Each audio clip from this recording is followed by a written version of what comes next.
Hi guys, a happy day to all.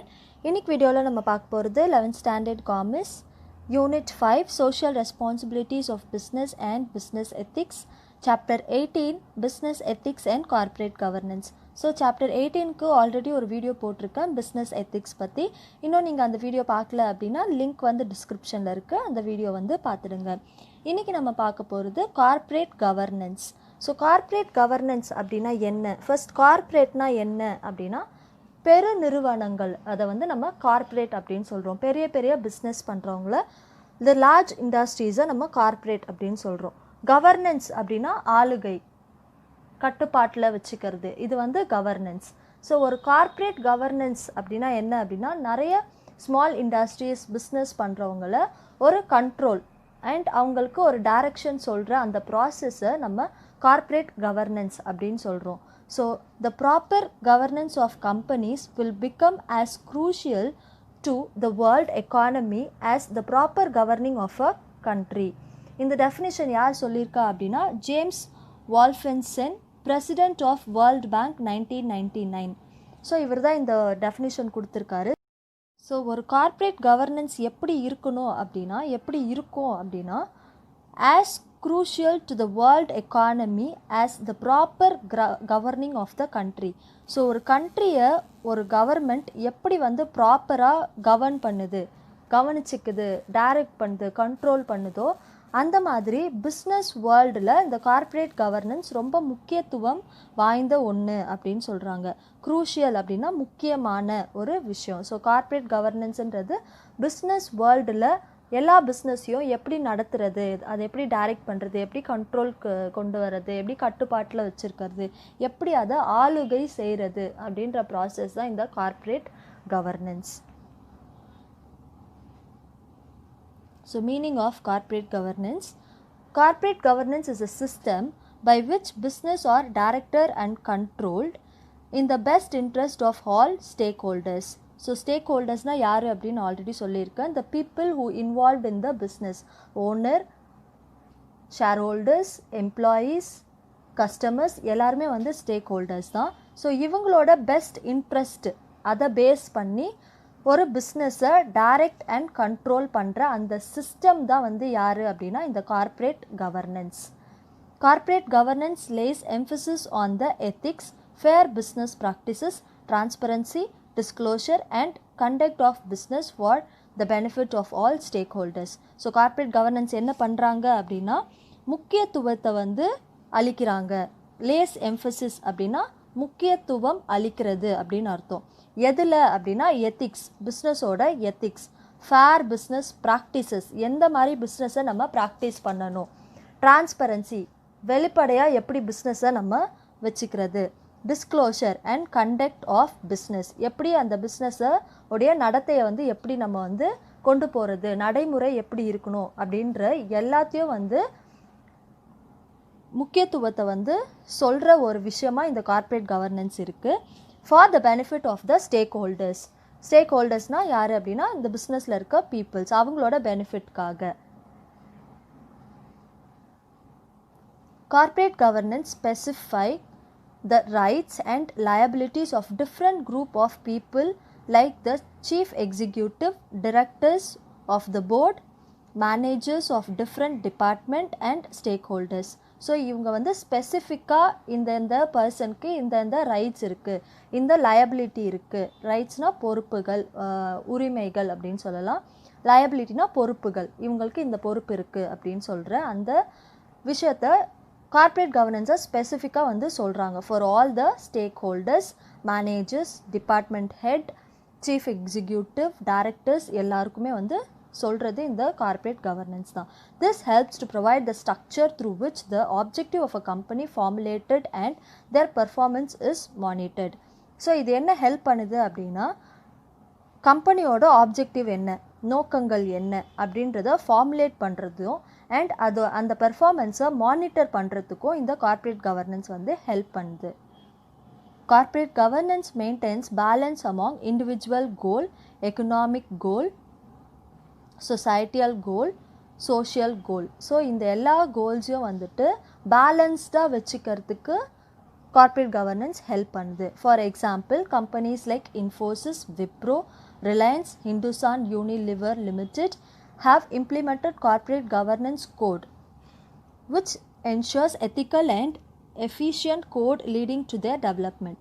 So இவங்க எல்லாருமே வந்து இந்த கம்பெனிஸ் எல்லாமே வந்து என்ன வச்சுருக்காங்க அப்படின்னா கார்ப்பரேட் கவர்னன்ஸ் சிஸ்டமை இம்ப்ளிமெண்ட் பண்ணியிருக்காங்க அவங்களுடைய பிஸ்னஸில். ஸோ தட் அவங்களோட பிஸ்னஸ் நல்ல எத்திக்கலாகவும் எஃபிஷியண்ட்டாகவும் இருக்கும் அண்ட் அது அவங்களுடைய பிஸ்னஸை ஒரு நல்ல டெவலப்மெண்ட்டுக்கு கொண்டு போகும் அப்படின்னு நம்பி இந்த கார்ப்பரேட் கவர்னன்ஸை அவங்க இம்ப்ளிமெண்ட் பண்ணியிருக்காங்க அவங்களுடைய ஆர்கனைசேஷன்ஸில். Next நம்ம definition பார்ப்போம். There are different definitions contributing by various authors. Some important definitions are as follows. First வந்து World Bank என்ன சொல்கிறாங்க corporate governance பற்றி பார்ப்போம். Corporate governance is about promoting fairness, transparency and accountability. So ஒரு கம்பெனியில் எந்த அளவுக்கு நியாயமாக நடந்துக்கணும், ஃபேர்னஸ் அண்ட் டிரான்ஸ்பரன்சி எந்த அளவுக்கு வெளிப்படையாக வந்து அவங்க இருக்கணும், அண்ட் அக்கௌண்டபிலிட்டினா வந்து பொறுப்பு கூறல். ஸோ எந்த அளவுக்கு அவங்க வந்து பொறுப்பாக இருக்கணும் அப்படின்றத ப்ரமோட் பண்ணுற ஒரு விஷயமாக இந்த கார்ப்பரேட் கவர்னன்ஸ் இருக்குது அப்படின்னு சொல்லி வேர்ல்டு பேங்க் சொல்கிறாங்க. நெக்ஸ்ட்டு கேட்பரி கமிட்டி இவங்க என்ன சொல்கிறாங்க அப்படின்னா corporate governance is defined as a system. இது வந்து ஒரு system by which company are directed and controlled. இவங்க மூலியமாக தான் வந்துட்டு கம்பெனிஸ் எல்லாமே வந்து டைரக்ட் பண்ணப்படுது அண்ட் கண்ட்ரோல் பண்ணப்படுது அப்படின்னு சொல்லி சொல்கிறாங்க Cadbury committee. Next benefits of corporate governance. Corporate governance இருக்கிறதுனால என்னென்ன பெனிஃபிட்ஸ் இருக்குது? Balanced economic development is made possible. So economic development வந்து பேலன்ஸ்டாக வந்து இருக்குது and through transparent management under corporate governance. அதாவது கார்ப்பரேட் கவர்னன்ஸ் மூலயமா டிரான்ஸ்பரண்ட்டாக இருக்கிறதுனால பேலன்ஸ்ட் எக்கனாமிக் டெவலப்மெண்ட் இருக்குது. All stakeholders interest are protected and promoted through corporate governance. எல்லா ஸ்டேக்ஹோல்டர்ஸ் பிஸ்னஸில் இன்வால்வ் ஆகிருக்க பீப்புள் எல்லாரோடைய இன்ட்ரெஸ்ட்டையும் ப்ரொடெக்டும் பண்ணுது, ப்ரொமோட்டும் பண்ணுது corporate governance. Some of the benefits of corporate governance are as follows. So அது என்னென்னு பார்க்கலாம். ஃபர்ஸ்ட் வந்து good corporate governance enables corporate success and economic development. Corporate சக்ஸஸ்னால் பிஸ்னஸ் சக்ஸஸையும் வந்து அது பார்த்துக்கும் அண்ட் எக்கனாமிக் டெவலப்மெண்ட்டையும் அது வந்து கொடுக்கும், கவர்மெண்ட்டோட டெவலப்மெண்ட்டையும் அது வந்து கொடுக்கும். Ensure stable growth of organisation. ஒரு பிஸ்னஸ் ஆர்கனைசேஷன் ஸ்டேபிளாக க்ரோத் ஆகிட்டே இருக்கிறதுக்கு இது ஹெல்ப் பண்ணுது. Aligns the interest of various stake holders. அலைன்ஸ்னால் வந்துட்டு சீரமைக்கிறது. ஸோ எல்லா ஸ்டேக் ஹோல்டர்ஸோட இன்ட்ரெஸ்ட்டையும் வந்துட்டு ஒரே நிலையில் வச்சு பிஸ்னஸை வந்து ரன் பண்ணுறதுக்கு ஹெல்ப்ஃபுல்லாக இருக்குது. Improves investors confident and enables raising of capital. இன்வெஸ்டாரோட கான்ஃபிடென்ஸ், இந்த கம்பெனியில் நம்ம இன்வெஸ்ட் பண்ணோம் அப்படின்னா ரிட்டர்ன் எப்படி இருக்கும் அப்படின்ற அந்த கான்ஃபிடென்ட், கம்பெனி பற்றின கான்ஃபிடென்ட்டை இன்க்ரீஸ் பண்ணுது. ஸோ அது இம்ப்ரூவ் பண்ணும்போது கேபிட்டல் வந்து அதிக அளவுக்கு நம்மளுக்கு வந்து ரைஸ் ஆகிறதுக்கான வாய்ப்புகள் வந்து நிறையா இருக்குது. Reduce the cost of capital for companies. So cost of capital கொண்டு வரத்துக்கான காஸ்ட்டை வந்துட்டு ரெடியூஸ் பண்ணுது எல்லா கம்பெனிஸ்க்கும். Has a positive impact on the share price. So positive impact of share price. ஒரு கம்பெனிஸோட ஷேர் வேல்யூஸ் வந்து ஏற்ற இறக்கங்கள் வந்து இருந்துகிட்டே இருக்கும். ஸோ அப்படி இருக்கும்போது கார்ப்பரேட் கவர்னன்ஸ் இருந்துச்சு அப்படின்னா அங்கே வந்து ஒரு நல்ல பாசிட்டிவ் இம்பேக்ட் வந்து இருக்கும் on share prices. provides incentive to the managers to achieve organizational objective. So ஒரு ஆர்கனைசேஷனோட நோக்கங்களை அச்சீவ் பண்ணுறதுக்காக அதில் ஒர்க் பண்ணுற மேனேஜர்ஸ்க்கு இன்சென்டிவ்ஸ் வந்து ப்ரொவைட் பண்ணுறாங்க. ஸோ அது நல்ல ஒரு இன்சென்டிவ் கொடுத்தாங்க, நல்ல ஒரு சேல்ரி கொடுத்தாங்க அப்படின்னா நல்ல ஒர்க் வந்து நடக்கும். Eliminates wastages, corruption, risk and dismanagement. So இந்த இடத்துல வந்து வேஸ்டேஜஸ் வந்து ஆகாமல் பார்த்துப்பாங்க, கரப்ஷன் இருக்காது, ஊழல் வந்து இருக்காது, ரிஸ்க் வந்து எலிமினேட் பண்ணுவாங்க and mismanagement, so misinterpretation, fraudulence இதெல்லாம் வந்து இருக்காமல் இவங்க வந்து பார்த்துக்குவாங்க. Improves the image of the company. So corporate governance இருக்கிறதுனால கம்பெனியோட இமேஜ் வந்து இன்க்ரீஸ் ஆகுது. Next, the organisation is managed to benefit the stack holders. So stake ஹோல்டர்ஸோட பெனிஃபிட்காக தான் ஆர்கனைசேஷன் இருக்குது. ஸோ அந்த மாதிரி ஒரு மேனேஜ்மெண்ட்டை கொண்டு வருவாங்க. Ensures efficient allocation of resources. So resources வளங்கள், அதாவது நம்மளை சுற்றி இருக்க வளங்களை எப்படி ப்ராப்பராக அலோகேட் பண்ணுறது, இதை இப்படி தான் யூஸ் பண்ணணும் அப்படின்னு சொல்லி எல்லா விதத்துலேயும் வந்து ஒரு அட்வைசஸ் வந்து கொடுக்குறவங்களா இருப்பாங்க. Creates a strong brand as an ethical business. So corporate governance இருக்கிறதுனால பிஸ்னஸ் ரொம்பவே வந்து எத்திக்கலாக இருக்குது, எந்த ஒரு இம்மாரலிட்டியும் அங்கே வந்து இல்லை அப்படின்றத ஸ்ட்ராங்காக வந்து கொடுப்பாங்க. அந்த ஸ்ட்ராங் பிராண்டை க்ரியேட் பண்ணுறது வந்து இந்த கார்ப்பரேட் கவர்னன்ஸ் தான். ஸோ நெக்ஸ்ட் நம்ம பார்க்க போகிறது வந்து multinational corporation in India. So multinational நம்ம நிறைய எம்என்சி பற்றி நிறைய வந்து படிச்சிருக்கோம் இதுக்கு முன்னாடி இருக்க வீடியோஸில். ஸோ இதுலேயும் வந்து சேம் அதே பாயிண்ட்ஸ் தான் வந்து ரிப்பீட் ஆக போகுது. ஸோ ரொம்ப ஃபாஸ்ட்டாக நான் போயிடுறேன். Indian economy is growing over the length and breadth and establishes business earning huge profit.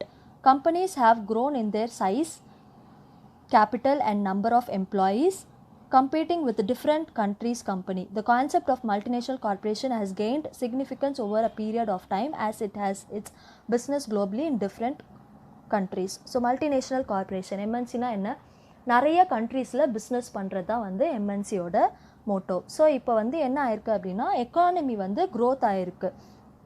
Companies வந்து அதோட சைஸை வந்து பெருசாக்கியிருக்காங்க. லைக் கேபிட்டல்லையும் சரி, நம்பர் ஆஃப் எம்ப்ளாயீஸ்லையும் சரி. காம்படிட்டிங் பிஸ்னஸ் வர வர, நிறைய காம்படிட்டிங் பிஸ்னஸ் வர வர இவங்க நிறைய கண்ட்ரீஸில் வந்து இவங்களோட பிஸ்னஸை வந்து ஆரம்பிச்சிருக்காங்க. Which is a huge development of the economy அப்படின்னு சொல்லலாம். ஸோ டெஃபினிஷன் எம்என்சினா என்ன அப்படின்னு ஆல்ரெடி உங்களுக்கு நான் சொல்லி கொடுத்துருக்கேன். So MNC is defined to be an enterprise operating in several countries.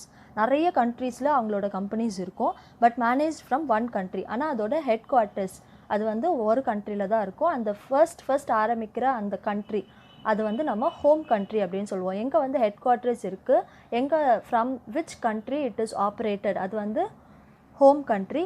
எங்கெல்லாம் பிரான்ச்சஸ் இருக்கோ அது எல்லா கண்ட்ரிஸுமே வந்து host country. A multinational corporation is an organization doing business in more than one country. So ஒரு கண்ட்ரி தாண்டி நிறைய கண்ட்ரீஸில் பிஸ்னஸ் வந்து பண்ணுவாங்க. It engages in various activities like exporting, manufacturing and in different countries. So export பண்ணுறது, manufacture பண்ணுறது நிறைய கண்ட்ரீஸில் பண்ணுறது தான் வந்து multinational organisation. MNC is a company which functions with headquarters based in one country. So headquarters எங்கே இருக்கும் அப்படின்னா ஒரு கண்ட்ரியில் இருக்கும். While other facilities are based on other location. மற்ற கண்ட்ரீஸில் மற்ற ஃபெசிலிட்டிஸ்லாம் வந்து இருக்கும். Any company is referred to as a multinational company or corporation when that company manages its operation and production or service delivery from one single country. It has its headquarters based on one country with several other operating branches in different countries. So திரும்ப அதே point தான் சொல்லிட்டு இருக்காங்க. The country where the headquarters is located is called home country. So எங்கே வந்து கம்பெனியோட head quarters இருக்கோ அது வந்து home country. And other countries which operated branches are called as host countries. So எங்கெல்லாம் வந்து அதர் ஆக்டிவிட்டீஸ் வந்து மேனேஜ் பண்ணுறாங்க அது எல்லாமே வந்துட்டு பிரான்ச்சஸ் இருக்கிறது எல்லாமே வந்து host country. So apart from playing an important role in குளோபலைசேஷனில் ஒரு இம்பார்ட்டண்ட் ரோல் ப்ளே பண்ணுறது மட்டும் இல்லாமல் and international relations these multinational companies have been notable influence in a country's economy. So ஒரு கண்ட்ரியோட எக்கானமியில் நோட் பண்ணுற அளவுக்கு ஒரு இன்ஃப்ளூயன்ஸை வந்து இந்த மல்டிநேஷ்னல் கம்பெனிஸ் வந்து கொடுத்துருக்கு. Notable influences in country's economy as well as the world economy. World லெவல்லையும் வேர்ல்டு எக்கானமிலையும் இவங்க வந்து மல்டிநேஷ்னல் கம்பெனினால் இவ்வளோ நடந்திருக்கு அப்படின்னு சொல்லி நோட் பண்ணுற அளவுக்கு இவங்க வந்து இன்ஃப்ளூயன்ஸ் பண்ணியிருக்காங்க.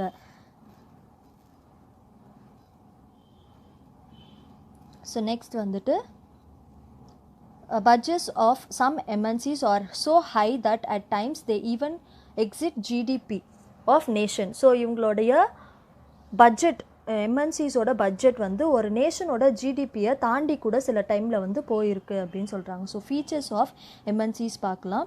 ஃபர்ஸ்ட் ஃபீச்சர், எம்என்சினா ஃபர்ஸ்ட் எப்படி இருக்கும் அப்படின்னா considers opportunity throughout the globe. So throughout the globe வந்து நம்மளுக்கு ஆப்பர்ச்சுனிட்டிஸ் வந்து இருக்கும். So they do the business in few கண்ட்ரீஸில் தான் அவங்க வந்து பிஸ்னஸ் பண்ணாலும், ஃபார் எக்ஸாம்பிள் ஒரு 4-5 கண்ட்ரீஸில் வந்து பிஸ்னஸ் பண்ணாலுமே global all over the world லெவலில் வந்துட்டு அதிக கண்ட்ரீஸில் வந்து ஆப்பர்ச்சுனிட்டிஸ் வந்து இருக்கும் அவங்களோட பிஸ்னஸில் அப்படின்னு சொல்கிறாங்க. To invest considerable portion of their asset internationally. So அவங்க ஒரு பிஸ்னஸோட அசெட் இருக்குது அப்படின்னா அதை கன்சிடபிள் போர்ஷன், ஒரு சில குறிப்பிட்ட போர்ஷன் வந்து இன்டர்நேஷ்னல் அசெட் வந்து அவங்க வச்சுருப்பாங்க, அதில் இன்வெஸ்ட்மெண்ட் பண்ணுவாங்க. ஸோ இது வந்து one of the feature of MNCs. Next they are huge industrial business organisation. MNC அப்படின்னாலே பெரிய லார்ஜ் ஸ்கேல் இண்டஸ்ட்ரி தான். So huge industry and business organisation. It engages in international production and operate plants in number of countries. So international லெவலில் production வந்து பண்ணுவாங்க and plants வந்து அதாவது அவங்களோட operations வந்து எந்த நாட்டில் இருக்கோன்னா நிறைய நாட்டில் வந்து அவங்களோட ஆப்ரேஷன்ஸ் வந்து இருக்கும், அவங்களோட ப்ரொடக்ஷன் வந்து இருக்கும் அப்படின்னு சொல்கிறாங்க. They take manager decision on global perspective.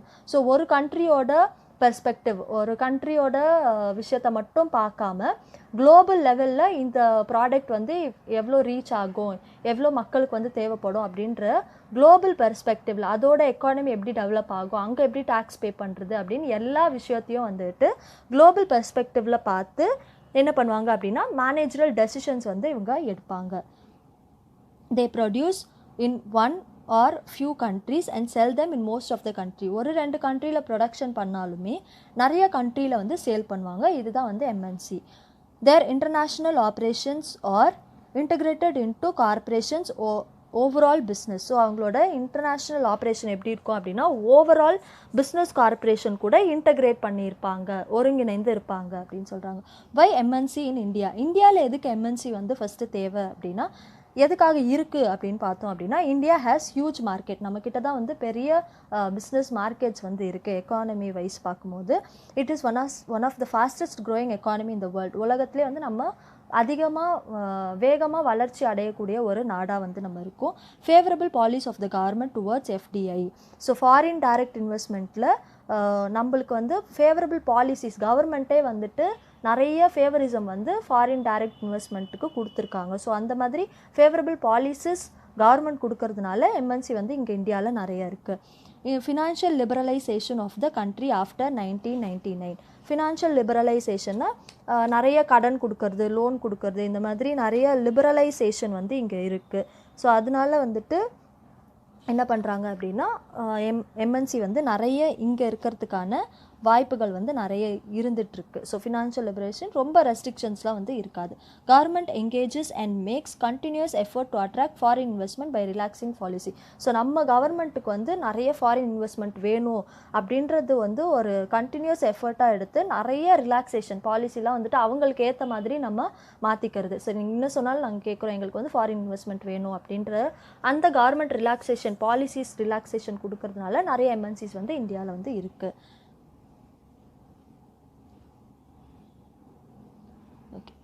Next highlights of 2015. எம்என்சியோட ஹைலைட்ஸ் என்ன அப்படின்னு சொல்லி பார்க்கலாம்.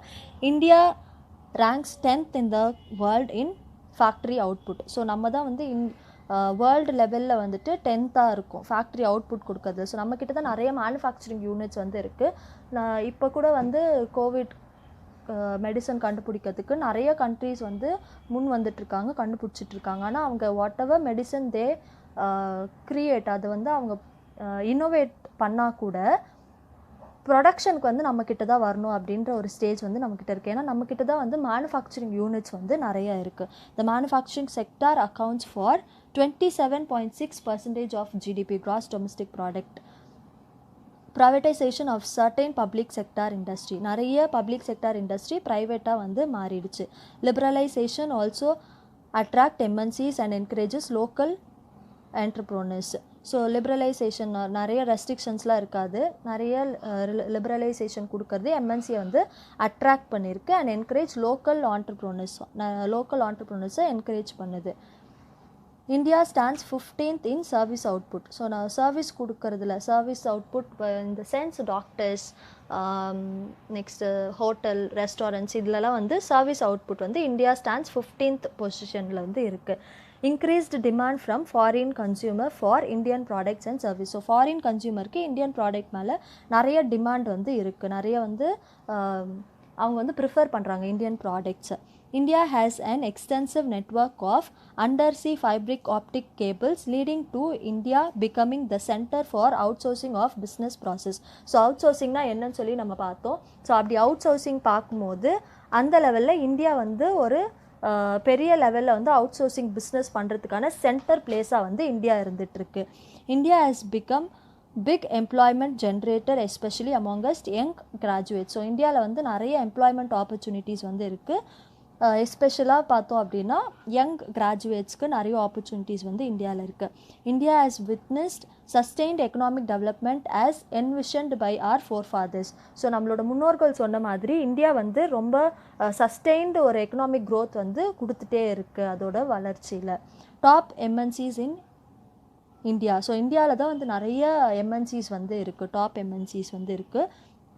Following are the names of some of most famous multinational companies. அது யார் யார் அப்படின்னா இந்த IBM, Microsoft, PepsiCo, Sony, Vodafone, Reebok, Nokia, இவங்கெல்லாம் வந்து MNCs, popular MNCs.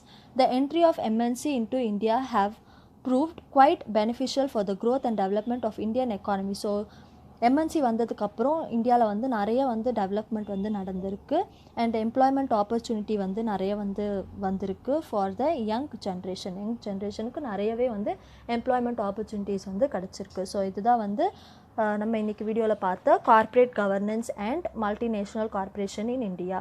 So next வீடியோவில் வந்துட்டு நான் உங்களுக்கு பெஞ்ச் மார்க்கிங் வந்து எடுக்கிறேன். So bench marking, international bench marking வந்து கொஞ்சம் ஒரு பெரிய போர்ஷனாக வந்து போகும். ஸோ அது வந்து நான் இன்னொரு வீடியோவில் நான் வந்து உங்களுக்கு சொல்கிறேன். ஸோ இந்த பர்டிகுலர் வீடியோ உங்களுக்கு வந்து புரிஞ்சுது, நீங்கள் கான்செப்ட் அண்டர்ஸ்டாண்ட் பண்ணீங்க அப்படின்னா please do share the video with your friends and subscribe the channel for more videos. Thank you guys, have a happy day.